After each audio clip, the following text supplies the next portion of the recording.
Alright, this really isn't in my wheelhouse, nor is public speaking or even being in public, but I'll give it a shot. By now, I've played through all of the recent Spider-Man games. The original, the tumor that grew off the original, and even the copycat. Trust me, that's saying something coming from Challenge Runner 237.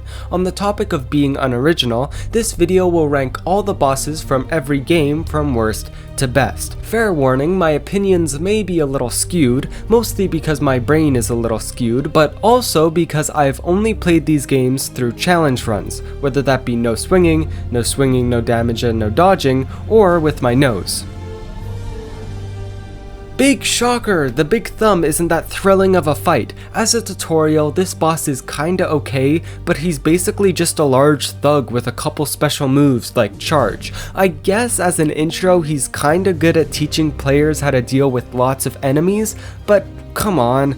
Actually, what was I expecting? There are fake lizards, fake octopuses, fake rhino. Okay, a lot of animal obsessions. And then there's this guy who's just kind of strong. And you know, thick.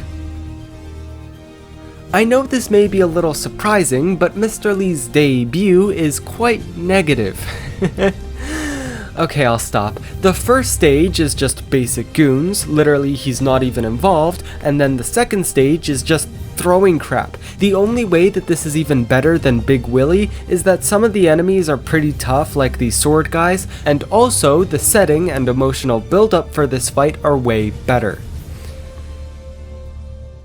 This may be a teeny weeny little subjective, but I hate this fight with all of my living being. In all of my challenge runs and even the one normal playthrough I did, I found everything about this just so annoying. First, you have to line up Rhino on these boxes and then smash them down. It's slow, repetitive, and annoying. It reminds me of myself in that way. Then Scorpion is introduced, and whoops, you wanted to play a video game and have fun? I misheard you. I thought you wanted debilitating pain. Scorpion isn't that big of a deal, he just throws his spit at you, but that annoying projectile, plus how long it takes for Rhino to actually charge, equals me wanting to put a knife where my brain used to be. Finally, a boss fight where we get to swing around. I wish this was used more often. You know, without the webs, Peter is just a middle-aged homeless guy who's really into spandex. And in that case, I'll give my uncle a call for the next casting call. Back on track, this boss is just really repetitive. Wait for Shocker to attack, dodge like 3 times, and then it's your turn to attack. He does spice up his attacks a little bit, but mainly all you have to do is hit circle, and then hit him. Okay, put down your pitchforks. I know that this is kinda high on the list, but you'd also have to be kinda high to actually enjoy this fight. Don't get me wrong, the emotional stuff is great, I love seeing people in emotional anguish, but the actual fight itself is When he's on the ground, just dodge a couple of times and kaput. He will slowly get automatically webbed up. This isn't all bad, it's just repetitive. For example, on the hardest difficulty, Doc Ock will repeatedly go to the same 2 stages over and over and over. On my first playthrough, I legitimately thought it glitched out or something because it just kept on repeating. This is what the Wilson fight should have been. Hammerhead is strong, has lots of backup, and is invincible to a lot of attacks. This fight can get a little frustrating with how fast he is, but it's better than being dragged out. Speaking of, your corpse will be dragged all over the place if you don't learn Hammerhead's patterns. This boss was also kinda hyped all throughout the DLC, so it's good that it delivers on the difficulty. Overall, this is a good fight, but it can feel a little bit unfair at times. Rhino is a way better tutorial boss than Wilson. I know I keep on mentioning that guy, but man does he suck. Rhino has a completely unique moveset and teaches the player how to use Venom. Also, just because he's a tutorial doesn't mean he's a pushover. Trust me, trying to fight this guy without dodging, taking damage, and webs is like sticking needles into your eyes, but then actually beating him is like realizing that the needles are filled with heroin. Oh my god, it's the biggest high ever. I know that nobody else will play the game like this, but I enjoyed it, so I'm putting it here. The Scorpion fight itself isn't all too much to write home about. It's literally just web once and attack, but the poison section. Oh, the poison section. All of the parkour in this game is either just a chase or messing around, so to see things shaken up is really refreshing. This is way better than the other Mr.Negative fight. First, we actually get a one-on-one with him, and he has a pretty basic pattern to follow: dodge and then wait for your turn to attack. If this was it, he would rank a lot higher, but thankfully, halfway through, he summons some backup and turns into this shadow demon. Needless to say, that's awesome. Also needless to say, I died here a lot.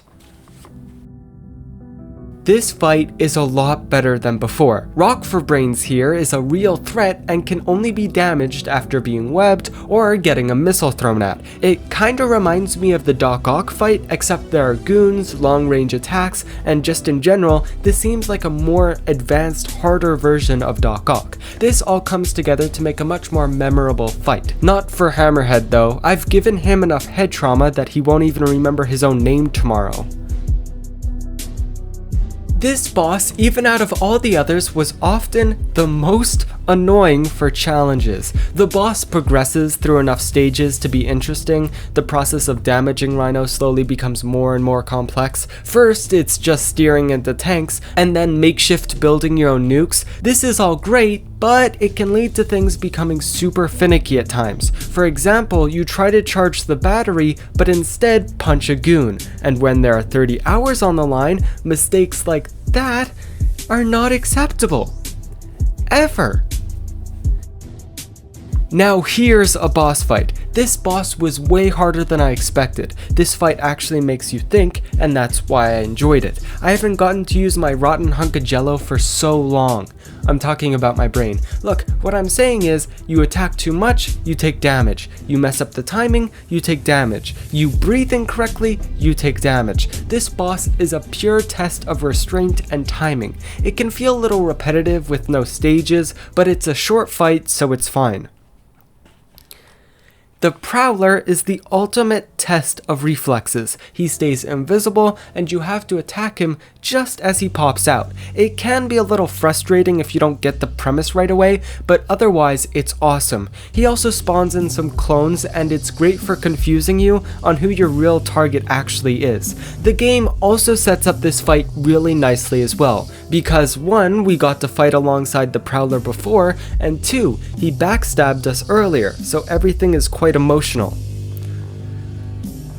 I know that I was far from webbing my pants while talking about the other duo boss fight in this game, but this fight is a lot different. It works off a simple premise: web up Electro and dodge Vulture's missiles. They both start off separate, but once they get together, oh my, just imagine that Ratatouille scene. Bland separately, but amazing together. I know that you don't eat video games, well, unless you're a Nintendo fan, but this analogy still works. The best part is that you can't directly attack Vulture. You have to wait for him to attack first. And for Electro, it's the exact opposite. The only way to attack him is by bum rushing. The controls can feel a little finicky with always being forced to swing, but it's a small price to pay for salvation.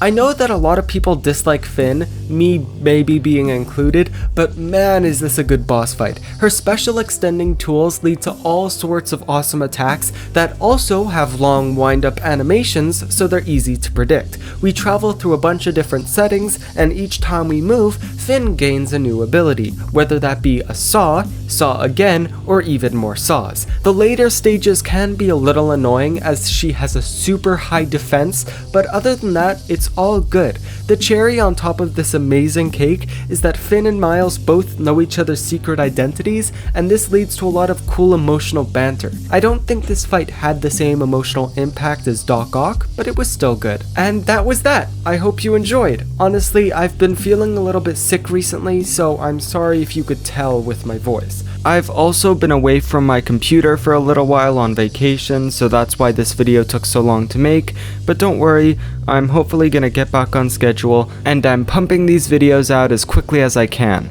Anyways, thanks for watching, and I'll see you next week.